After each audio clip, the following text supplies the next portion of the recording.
Getty. Lorenzo Insigne celebrates his late equaliser. It was billed as a final mock examination for Gareth Southgate's England team, and just as they looked to have passed with flying colours, they were robbed by the screen test.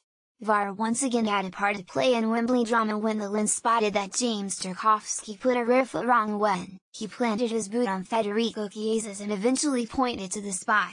Lorenzo Insigne did the rest. Until then, Jamie Vardy's goal had looked to be a winner, and England should reassure themselves at the very least there is no sense that the Three Lions should be out of their class in Russia. A rare sight among fans at Wembley, it is a more common occurrence wherever groups of parents stand and shiver in the cold, cheering on their children on a Saturday morning. But last night on occasions, there was indeed the occasional smile of genuine, almost parental pride. Not least, it has to be said, with the manner of the opening goal. Of course, Raheem Sterling was fouled, but having somehow kept his footing, he carried on rather than accepting the free kick that would have been his due. Then he was fouled again, and this time the whistle blew. Getty. Jamie Vardy fired England ahead instantly, though Jesse Lingard put the ball down, knocked it into the path of Jamie Vardy, and the Leicester man fairly burst the Wembley net in his delight in putting one over the head-scratching Italians.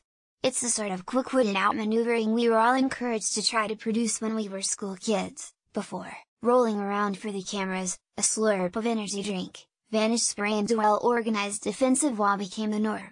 Somehow a very English goal, playing to the whistle, not making a fuss, and great to see. And there was more. Ashley Young turning round in a circle to wriggle out of play on the touchline rather than finding Rosie England attacking late in the first half, 4 against 3, an attack that sadly ended with the team shot wide. Sterling, Lingard, and Kieran Trippier all arrived into the penalty area and actually looked up. Vardy offered pace in the channels that genuinely looked a threat.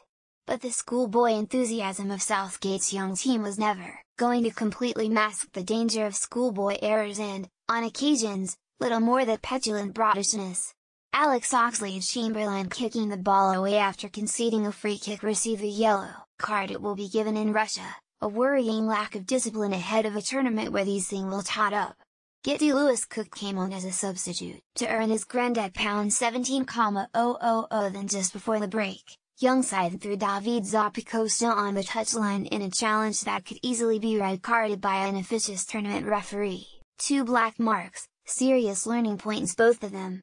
As for the defense, the halftime report had to be must try harder to keep a grip on the movement, the inappropriately named Cyril Immobile, as much as anything. The Italian striker had added some of the class that was perhaps the only ingredient missing from England's opening half display. Young took full advantage of his reprieve by rolling back the years with a marauding run shot that was well saved, and Alex Oxlade-Chamberlain stung the hands of Gianluigi Donnarumma, the 19-year-old looking to inherit the gloves of the legendary Gianluigi Buffon, with a 20-yard drive. In between there was the odd lapse of footballing grammar and concentration, Jack Butland knocking a goal kick straight to blue shirt 35 yards from his goal. The to-ing and fro-ing of substitutions caused the inevitable disruption, Young showing impressively adept at tying up the right flank of the England defence as he had been with the left. Adam Lallana emerged in a final bid to book a seat on the plane, a season of injury leaving some doubt over one the first names on the check-in list had it been drawn up last summer. In fairness, he had little chance to do himself any favours and will face a series of retests every time he pulls on a Liverpool shirt under Southgate's watchful gaze. Lewis Cook's cameo looks like being precisely that.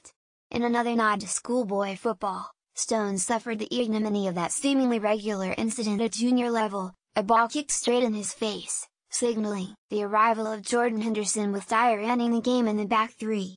Of course, in the end the penalty has to be considered A-. Overall, though, a solid B+.